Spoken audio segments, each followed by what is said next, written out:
क्या कोई पेंटिंग मौत को बुला सकती है?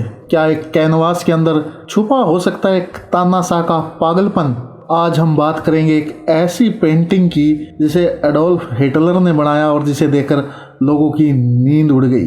लोग इसे कहते थे हिटलर की सबसे मनहूस कलाकृति। सन 1907 वियना। एक नौजवान लड़का बार बार कला की परीक्षा में फेल हो रहा था। उसका सपना था एक बड़ा कलाकार बनना। नाम था एडोल्फ हिटलर। दुनिया आज जिसे तानाशाह के नाम से जानती है, उसकी शुरुआत एक अस्वीकृत चित्रकार के रूप में हुई।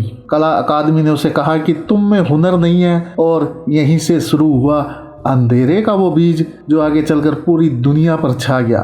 1914 के आसपास हिटलर ने एक पेंटिंग बनाई, the courtyard of the old residency in Munich. बाहर से एक आम भवन का आंगन लगता है, एक पुरानी बिल्डिंग, शांत सी जगह, पर अंदर झांको तो सन्नाटा डराने लगता है। कोई इंसान नहीं, कोई हलचल नहीं, सिर्फ खिड़कियां, बंद दरवाजे और मौत का सन्नाटा। ऐसे लगता है जैसे कभी वहां जिंदगी थी और अब सिर्फ उसकी परछाई बची है।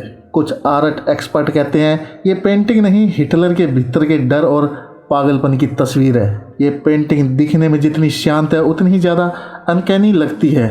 अब एक सिद्धांत है, जब कोई चीज़ इतनी रियल और खाली लगे कि वो डरावनी बन जाए, उसे अनकैनी वैली का सिद्धांत कहते हैं। और यही इस पेंटिंग के साथ हो रहा है। कई एक्सपर्ट ने कहा है कि हिटलर ने इस पेंटिंग में एब्सेंस ऑफ लाइफ को दिखाया है, और ये एक इमोशनली डेड पर्सन की कल्पना है। उसने खुद के अंदर के खालीपन को इस आंगन में डाल दिया जो चारों ओर से बंद है, जैसे उसकी दिमाग की जेल। इसलिए इसे देखने वाला परेशान हो जाता है और इसी कारण ये पेंटिंग डरावनी लगती है। अब बात करते हैं असली रहस्य की। क्या ये एक क्रश्ड पेंटिंग है? तो इसका उत्तर सही से नहीं दिया जा सकता, पर इस पेंटिंग के साथ कई रहस्यमयी घटनाएं जुड़ी हुई है। एक बार इसे एक म्यूजियम में लगाया गया। 2 हफ्ते में वहाँ 3 गार्ड ने अपनी नौकरी छोड़ दी।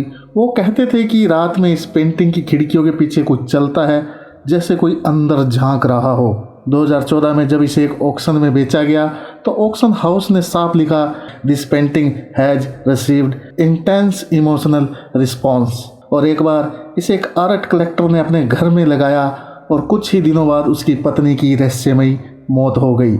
उसके बेटे ने दावा किया कि उसकी माँ अक्सर कहा करती थी कि ये पेंटिंग उन्हें घूरती है। और एक जर्मन पत्रकार ने लिखा था कि इस पेंटिंग को देखने के बाद वो कई रातों तक सोया नहीं, क्योंकि ये पेंटिंग उसे किसी मृत स्मृति की तरह लगती है। कुछ लोगों ने इसे क्रश्ड पेंटिंग तक कह दिया और तब से इसे एक बॉक्स में बंद कर दिया गया।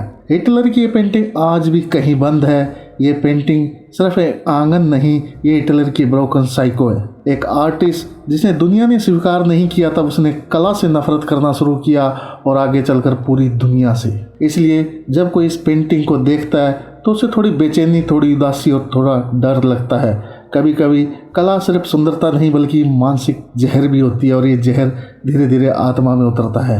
अगर आपको ये कहानी थ्रिलिंग लगी हो तो इस वीडियो को लाइक करें, कमेंट में बताओ कि क्या तुम ऐसी पेंटिंग को अपनी दीवार पर टांग सकते हो, और सब्सक्राइब करो क्योंकि अगली कहानी और भी गहरी है।